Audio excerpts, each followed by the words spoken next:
할렐루야.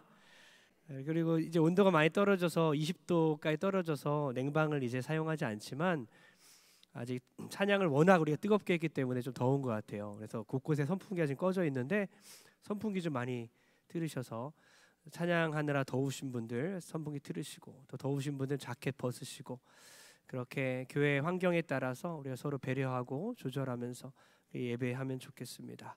할렐루야. 우리 한번 우리 옆 사람 인사했으면 좋겠습니다. 우리 사랑은 시리즈인데요, 이렇게 인사합니다. 사랑은 자기의 유익을 구하지 않습니다. 사랑은 이타적인 사랑입니다. 우리 고린도전서 13장 4절에서 7절까지 말씀 다 같이 한번 읽어보겠습니다. 오늘은 사랑은 시리즈 여섯 번째죠. 여섯 번째, 사랑은 자기의 유익을 구하지 아니하며, 우리 13장 4절에서 7절까지 사랑은에 대한 정의에 대해서 12가지 목록들이 나와 있는데요, 다 같이 한번 읽어보겠습니다. 시작.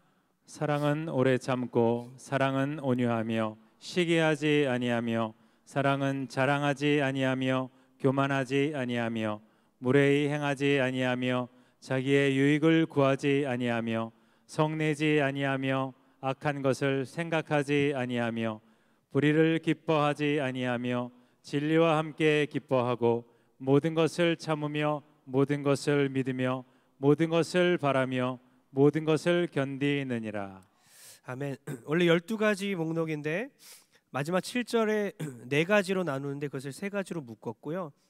그리고 중간에 2가지를 한 번에 했어요. 그래서 10번으로 만들었습니다. 사실은 12개고 좀 더 비슷한 구절이 있기 때문에 11개 정도로 생각할 수 있을 것 같아요. 사람마다 다르게 나누는데요, 어쨌든 10번에 걸쳐서 저희가 사랑은 시리즈를 하고 있습니다.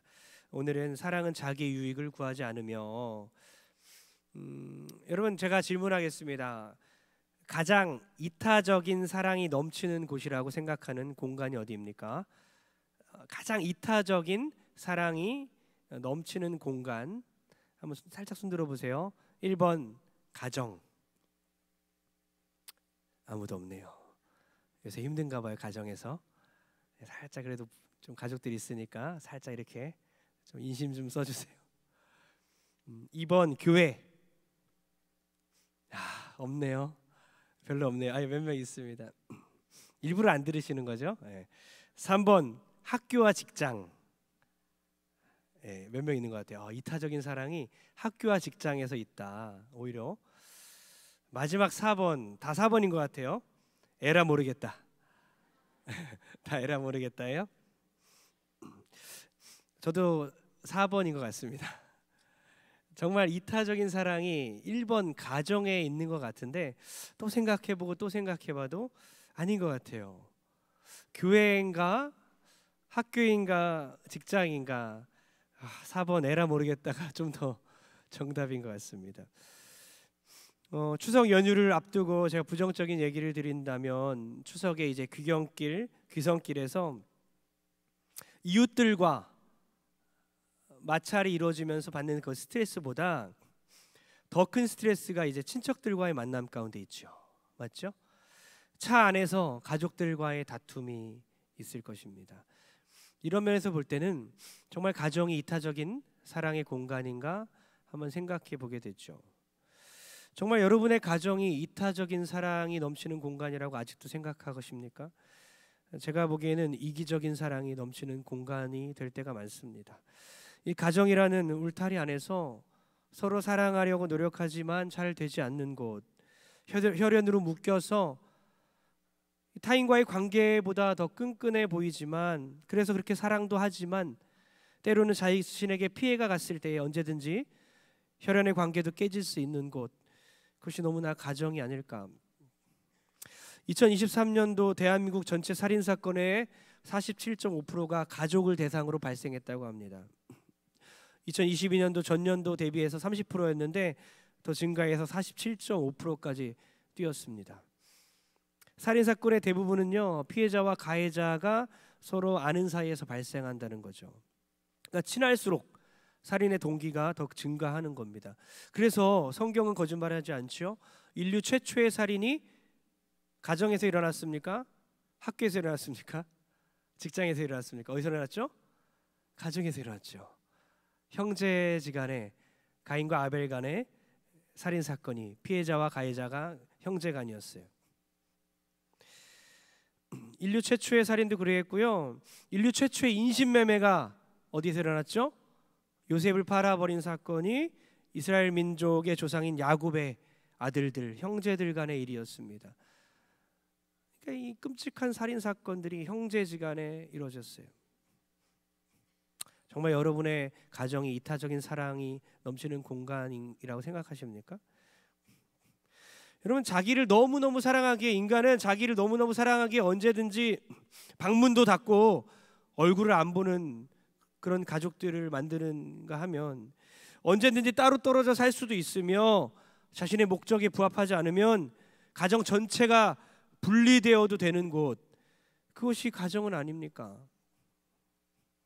오늘 주제는 사랑은 자기 유익을 구하지 않고, 우리 가정부터 더 나아가 교회와 학교와 직장까지 이타적인 사랑, 이기적인 사랑이 아니라, 자기 유익을 구하는 사랑 아니라 자기 유익을 구하지 않는 사랑, 상대방의 유익을 구하는 사랑, 이타적인 사랑을 다시 회복하여 가정부터 학교, 직장, 교회, 우리가 다니는 모든 공간이 변화되길 주의 이름으로 축복합니다. 먼저 우리가 알아야 될 것은 뭐냐면, 사랑은 자기 유익을 구하지 않는다. 이 뜻은 뭐냐면 자기를 찾지 않는다.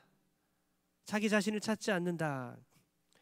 그러니까 사람들은요, 자기를 사랑할 수밖에 없는 존재입니다. 아십니까? 사람이란 존재, 인간은요, 자기 자신을 사랑할 수밖에 없는 존재예요. 늘 그렇게 살아왔고 지금도 그런 마음이 우리 속에 가득합니다. 말씀을 들을 때 빼고는 다시 현장으로 돌아가면요, 자기 자신을 위하는 마음으로 가득해요. 가득. 이기심을 영어로 selfish라고 합니다.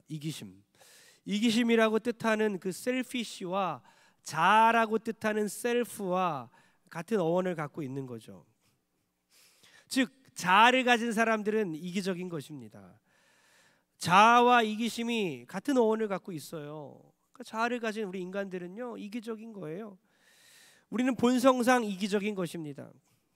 누군가 외부적인 압력에 의해서, 외부적인 어떤 자극에 의해서 우리가 변화를 받지 않고서는 늘 우리는 이기적인 결정을 하게 돼 있고, 이기적인 것을 추구하며 자기 만족을 위해서 살아가려고 몸부림치는 그런 존재라는 것입니다.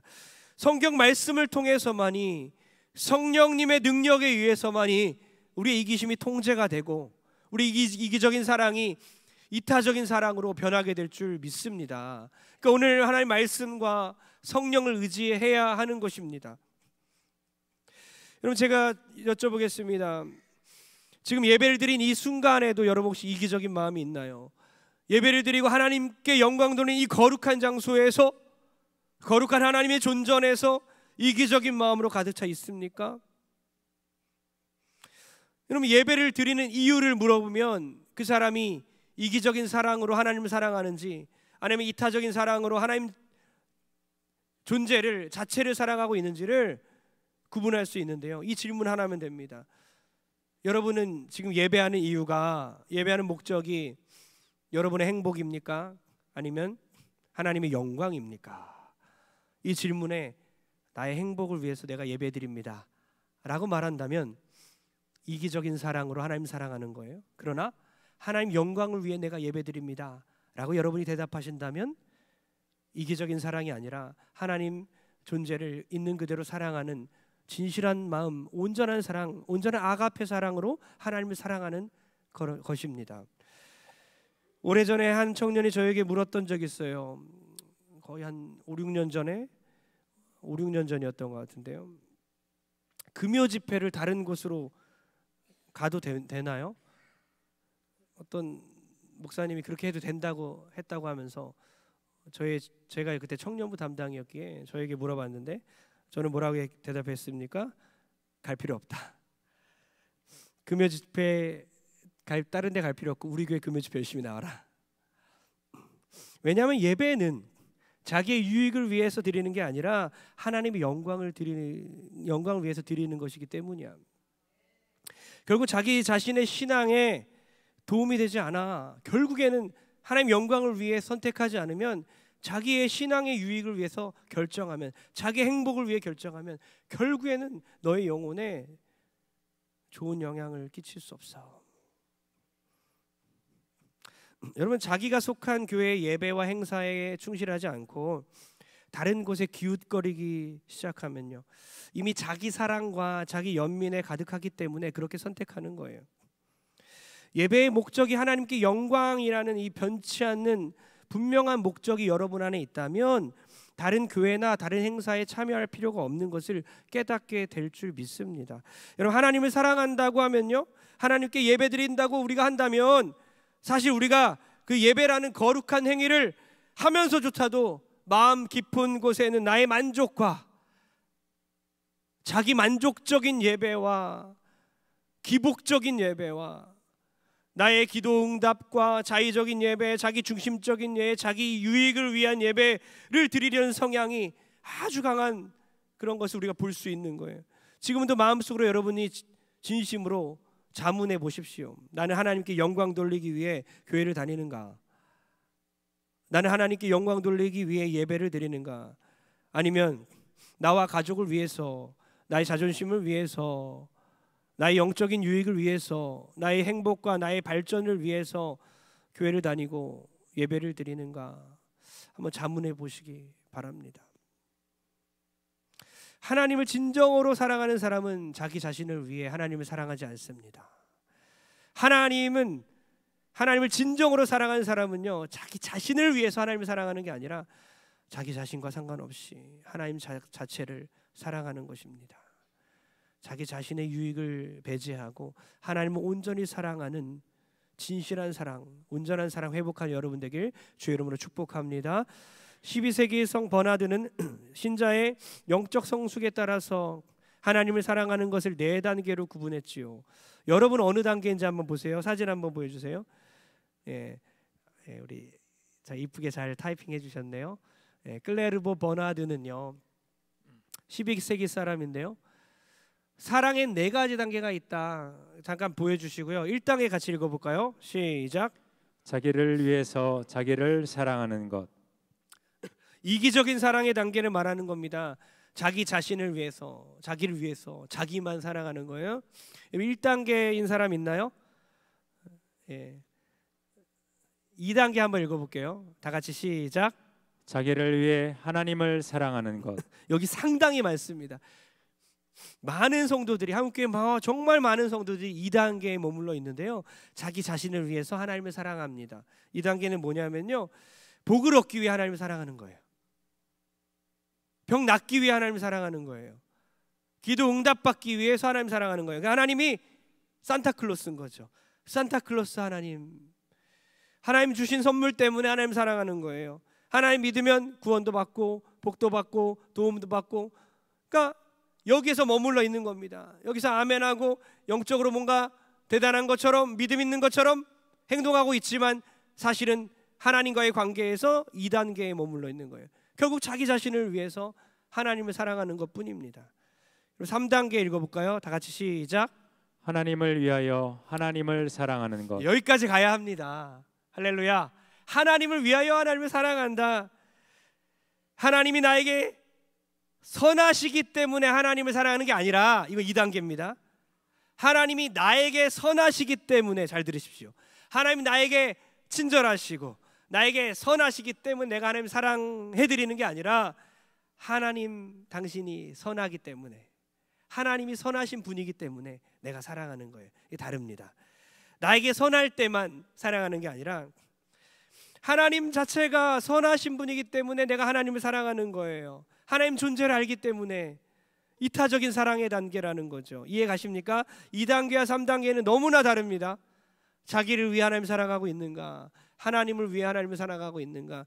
2단계에서 3단계로 변화되는 분들이 많이 있어요. 다릅니다. 생각하는 것, 사고방식, 신앙의 생활의 정도가 다르고요, 대화의 깊이가 다릅니다. 목적이 다르고요, 예배의 목적이 다르고, 직분을 감당하는 목적도 다르고요. 헌금을 내는 것도, 기도하는 것도 전부 다 목적이 달라요. 다 하나님 영광에, 그 안에는 나의 어떤 불이익과 나의 어떤 실패와 나의 어떤 감정적인 기분 나쁨, 모든 나의 무너짐, 다 실패까지도 다 포함하여 하나님을 사랑하는 거예요. 이건 다르죠. 마지막 4단계예요. 조금 더 높은 단계를 할 수 있는데 다 같이 읽어보겠습니다. 시작. 하나님을 위해서 자기를 사랑하는 것. 여기까지 3단계 그리고 4단계까지 가야 되는데요, 하나님이 나를 얼마나 귀하게 여기시는지 그 사랑을 깨달아 나를 사랑하는 단계입니다. 2단계하고는 또 다른 거예요. 자기 사랑과는 다른 겁니다. 창조주가 하나님의 사랑에 압도된 자신을 보는 겁니다. 나를 가장 잘 아시는 주님, 나의 연약함을 가장 잘 아시고 나를 너무나 잘 아시기에 나의 앉고 일어섬을 아시고 나의 모든 생각과 나의 감정의 깊이를 알기 때문에 하나님이 나를 진심으로 사랑하는 그 사랑에 충만한 그 나 자신을 사랑하는 거예요. 하나님의 사랑에 의해 충만한 그 자신을 사랑하는 것, 이것이 마지막 4단계죠. 연애를 할 때도 그렇지 않습니까? 내가 사랑하는 사람이 있는데 사랑하는 사람에게 늘 이기적으로 못 살게 굴고 이러면 좀 저급한 사랑이죠. 서로 못 살게 구는 이기적인 사랑들이 있잖아요. 연애 초보들은 그렇게 많이 하죠. 맨날 삐지고 화내고. 왜 그래요? 이기적이라서. 왜 나만 바라봐야지, 왜 나한테 연락 안 해, 그렇지 않습니까? 계속 그러는 거예요. 계속 못 살게 구는 거예요, 서로를. 근데 이제 조금 더 발전되면 어떻게 합니까? 사랑하는 사람에게 나는 멋진 사람이 되고 싶은 거예요. 그렇게 노력하는 거죠. 그것으로 사랑을 증명하는 거예요. 연애도 마찬가지인 것처럼 하나님을 연애하는 거죠. 우리는 하나님 연애하잖아요. 그 사람 때문에 내가 성장하는 단계, 그 사람 때문에 내가 오히려 성장하는 거예요. 하나님 때문에 내가 성장하는 겁니다. 하나님을 사랑하기 때문에 내가 하나님의 사람으로 다듬어져 가고 예수님을 닮아가는 거죠. 그것이 마지막 4단계라고 할 수 있는 거예요. 할렐루야. 이해 가셨죠? 사랑의 4단계 중에 마지막 4단계, 3단계와 4단계를 우리가 거기까지 좀 사랑이 좀 성장하고 성숙하길 주의 이름으로 축복합니다. 고린도전서 13장 보면요, 저 보시고요, 사랑을 쓴 저자가 누구죠? 사랑장을 쓴 저자가 누구죠? 사도 바울이죠. 네, 우리 좀 딴 생각하고 있나요? 네, 화면 가려주기 저 봐주세요. 고린도전서 13장을 쓴 사람이 누구죠? 사도 바울입니다. 이 사랑장을 쓴 저자는 사도 바울입니다. 사도 바울은요, 예수님 만나기 전에 자기 유익을 위해 살았어요. 자기의 명예가 중요했습니다. 이게 아닌데, 아무것도 보이지 마세요. 자, 우리 좀 집중하시나 보려고 보여준 거예요. 사랑장을 쓴 저자가 누구냐면 이제 사도 바울입니다. 사도 바울이 자기 유익을 위해 살았지만 자기 명예와 자기 철학과 예수님을 핍박하고 크리스천을 말살시키는 그 자기의 목적을 위해 살았지만 그 예수님 만나고 진정한 사랑을 깨닫게 되죠. 그리고 자기의 목숨까지도 버린 예수님의 그 이타적인 사랑을 쫓아서 살아가는 사람이 됩니다. 바울은 목숨까지 버리고 예수님을 전하기 위해서, 그리고 자신의 생명을 조금도 귀한 것으로 여기지 않는 사람으로 변합니다. 그러니까 이 사랑장을 쓴 사도 바울이 그렇게 살았어요. 자기 유익을 구하지 않았습니다. 그래서 바울은 자기 자신의 사랑에 대해서 자신 있게 정의하는 거예요. 사랑은 자기 유익을 구하지 않고. 사도 바울은 당시 예수님을 받아들이지 않는 그 이스라엘 사람들, 이스라엘 동포들에 대한 사랑도 있었습니다. 왜 그들이 변하지 않을까? 왜 그들은, 이스라엘 백성들은 왜 예수님을 믿지 않을까? 여러분, 지금도 2000년이 지난 현 시점에서도 아주 일부분을 제외하고는 예수님을 받아들이지 않는 이스라엘 민족들을 봅니다. 이스라엘 국가 백성들을 보잖아요. 2000년에도 마찬가지였어요. 2000년 전에도 극히 소수를 제외하고는 거의 받아들이지 않았습니다. 사도 바울은요, 그렇게 예수님을 배척하는 이스라엘 민족들, 동포들을 보면서 안타까워했어요. 그러면서 이렇게 말합니다. 육신에 따른 내 형제들, 내 동족들을 위해서라면 차라리 내 자신이 그리스도로부터 저주받기를 바라겠노라. 차라리 내가 저주받았으면 좋겠다. 그만큼 그들을 사랑했어요. 결국 그는 민족을 구원하기 위해서 예루살렘으로 향하고 붙잡혀서 감옥에 갇히게 되죠. 사도 바울을 걱정하는 사람들은요, 사도 바울 보고 가지 말라고 막 간청했죠. 그러나 사도 바울은 목숨을 걸고 각오하고 예루살렘으로 향하면서 이렇게 말했어요. 여러분이 어찌하여 울면서 내 마음을 상하게 하느냐? 나는 주 예수의 이름을 위하여 결박당할 뿐 아니라 예루살렘에서 죽을 것도 각오하였느니라 하면서 그렇게 나아갔어요.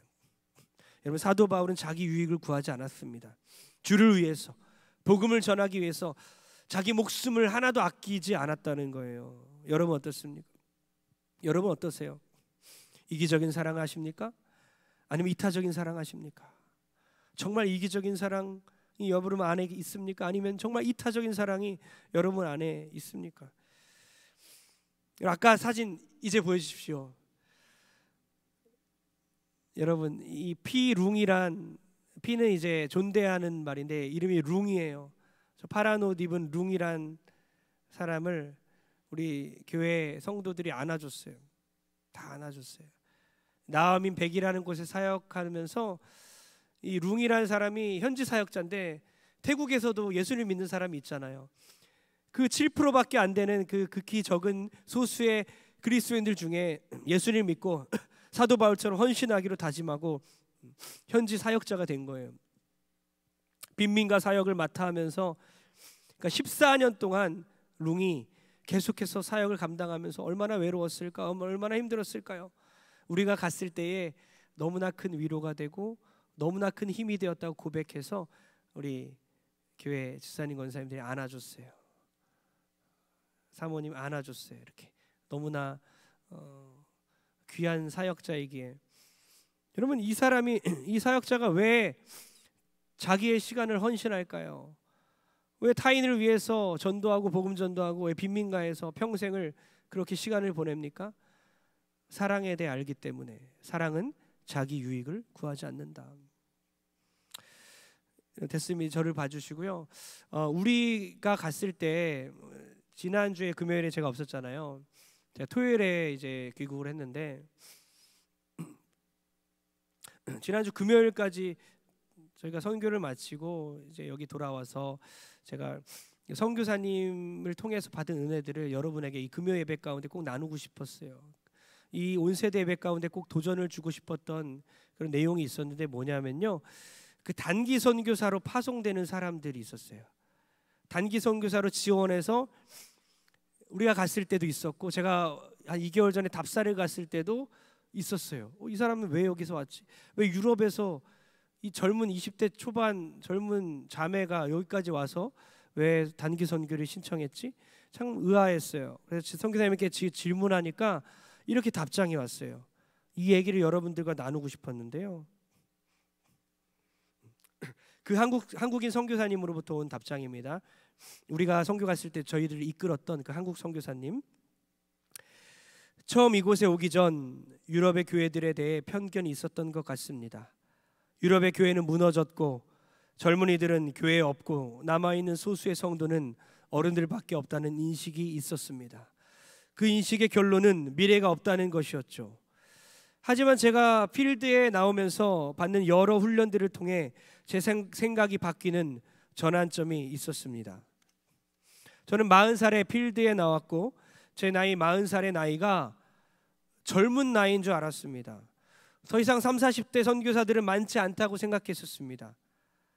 하지만 함께 훈련받는 세계 각지에서 모인 선교사들은 저보다 대부분 젊었습니다. 왜 그리 우월감에 사로잡혀 있었는지 부끄러운 생각이 들었습니다. 그리고 필드로 나와서 수없이 만나는 단기 사역자들을 보면서 다시 한번 생각하게 됩니다. 이 OMF 국제선교단체는 서브 아시아라는 단기 선교사들을 훈련시키고 필드의 경험을 토대로 장기 선교사로 연결될 수 있도록 돕거나 꼭 장기 선교가 아니더라도 지속적으로 선교지를 위해 기도하고 협력할 수 있는 통로를 만들어주는 그런 프로그램을 진행하고 있습니다. 그 서브 아시아라는 프로그램이에요. 저는 이곳 방콕에서 참으로 다양한 국적의 단기 선교사들을 만납니다. 짧게는 2주, 길게는 1년의 시간을 이 태국 땅 필드에서 보냅니다. 제가 만난 단기 선교사들은 스위스, 독일, 네덜란드, 미국, 호주, 스페인, 영국, 홍콩, 싱가포르, 칠레까지 정말 다양한 국적의 단기 선교사들을 만났습니다.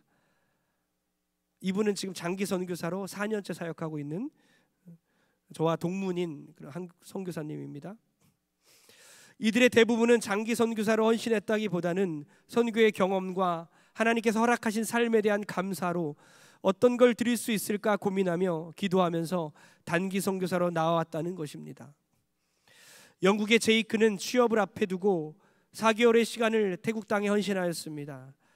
영국으로 돌아가면 일자리를 구해야 한답니다.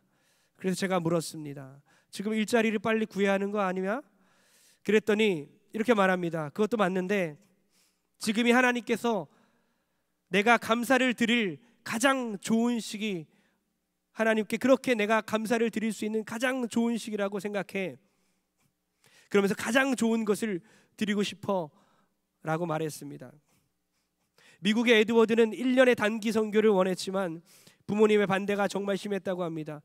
그래서 본인이 미국에서 할 수 있는 사역이 무엇일까 고민하며 노숙자 사역을 돕고 복지적인 차원에서 어떻게 도울 수 있을까 고민하며 열심히 공부했다고 합니다. 그 결과 에드워드는 결국 예일대 법학과에 합격했습니다.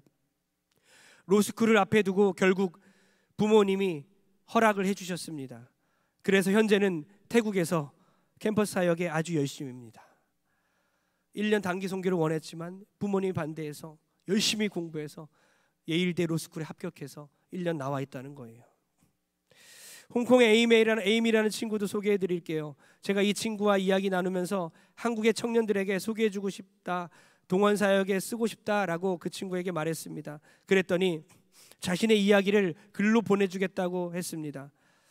현재는 영국에서 바이블 컬리지에서 훈련 중인데 많이 바쁜가 봅니다. 제가 물었습니다.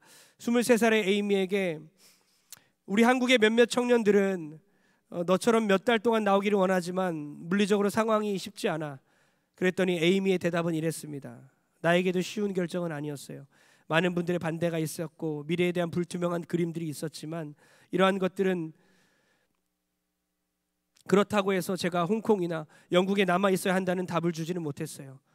지속적으로 기도했고 하나님께서 그 땅을 향한 마음을 명확하게 주시는데 현실에 주저하는 것보다는 그 땅을 경험하고 그리고 결정하는 게 맞다고 생각했어요. 한국의 젊은이들에게 전해주세요. 태국에서 다시 만나자고. 우리 청년들 태국에서 다시 만나자고 합니다. 에이미는 태국으로 나올 계획이 있다고 합니다.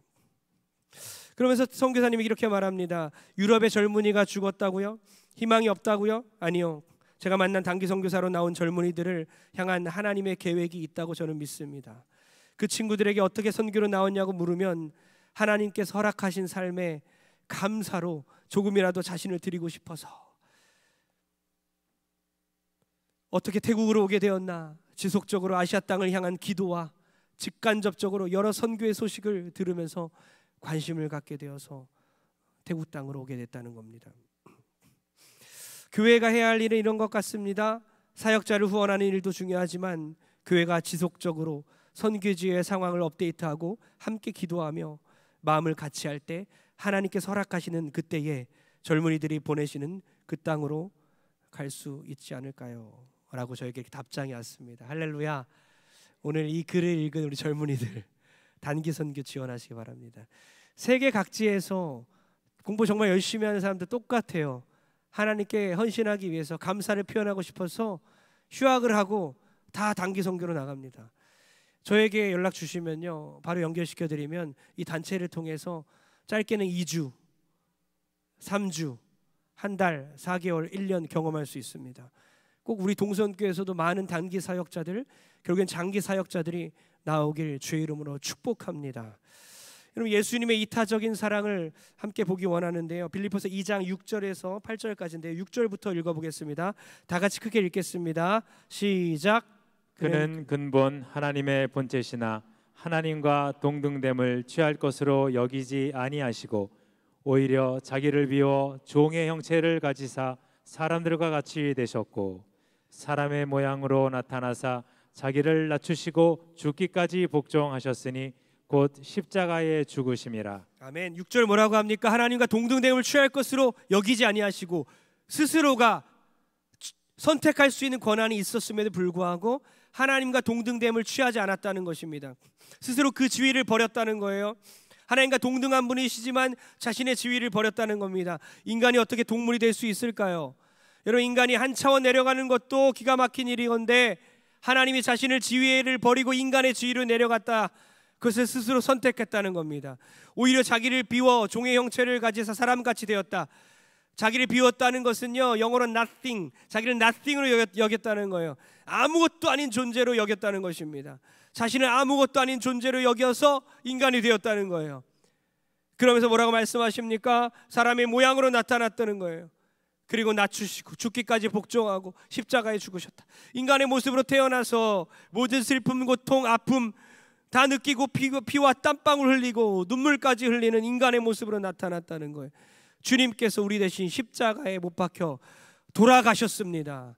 주님의 사랑은 바로 자기의 유익을 구하지 않는 사랑임을 믿으시기 바랍니다. 그 사랑을 우리가 받았기 때문에 우리도 주님의 사랑으로, 자기의 유익을 구하지 않는 사랑으로 남은 평생을 살기를 주의 이름으로 축복합니다. 여러분, 이 사진을 보고 결론 내리려 합니다. 여러분, 자세히 보면요, 뭐라고 적혀 있냐면요, 2살, 2살, 이게 무덤이에요. 선교사들 무덤입니다. 선교사들 무덤을 우리가 마지막 날 방문하다가 이 무덤 앞에 우리가 섰는데 이 사진을 보여주셨어요. 근데 몇 살이냐? 2살, 4살, 6살 아이들이 많이 있었어요. 젊은 사람도 많고 30살, 31살. 오래전에 있었던 일인데 태국 땅에서 선교사 가정들이 태국의 어린이날 외출했다가 병원으로 돌아가는데 트럭과 정면으로 충돌해 버렸습니다. 그 상태에서 12명이 사망을 하고 5명이 중상을 입습니다. 그 12명 중에 2가정 전체가 포함되어 있습니다. 그래서 2살 이렇게 많은 거예요. 여러분, 이 사진을 나누고 함께 결론을 내리고 싶은데요, 생각해 보십시오.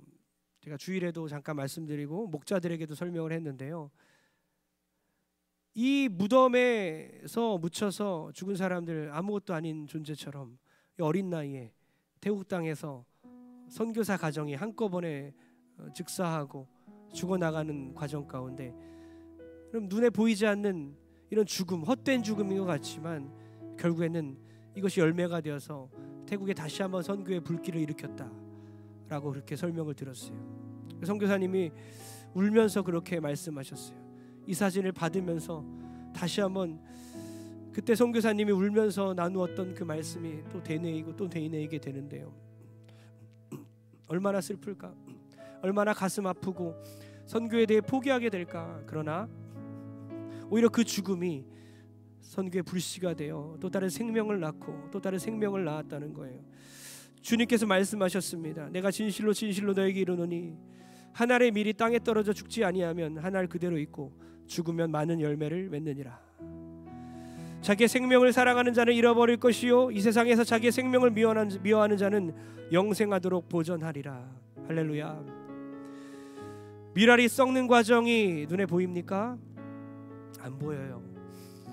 밀알이 땅에 떨어져서 땅 속에서 썩는 것보다는요, 단단한 껍질이 분해가 돼서 해부가 됩니다. 그리고 발화하는 과정으로 생명이 다시 솟아나게 되는 거예요. 밀알은 썩는 것보다 딱딱한 껍질이 해체되고 새싹이 솟아나 발화 과정을 이뤄내는 것을 말하는 것처럼 우리의 딱딱한 자아가 깨지는 것, 자아가 깨지는 것이 자기의 유익을 구하지 않는 사랑의 시작임을 믿습니다. 선교의 시작임을 믿습니다. 여러분, 우리가 밀알이란 찬양을 함께 부르기를 원하는데요, 우리는 어디든 가리라고 고백할 것입니다. 그러나 먼저는 우리가 추석 가운데, 명절 가운데 만나는 가족들에게 미랄이 되어서 그들 가운데 우리가 썩기를 소원합니다. 우리가 만나는 모든 이웃들과 사람들, 성도들, 캠퍼스 직장에서 만나는 사람들 앞에서 먼저 내가 해체가 되고 분해가 되고 딱딱한 자아가 깨져서 미랄이 그렇게 썩어서 생명을 낳고 열매를 맺기를 소원합니다. 가족 먼저, 부모 자식 간의 썩는 모습, 내가 먼저 썩고 내가 죽고 이타적인 사랑을 실천하여 선교사적인 정신으로 이 땅을 변화시키기를 주의 이름으로 축복합니다.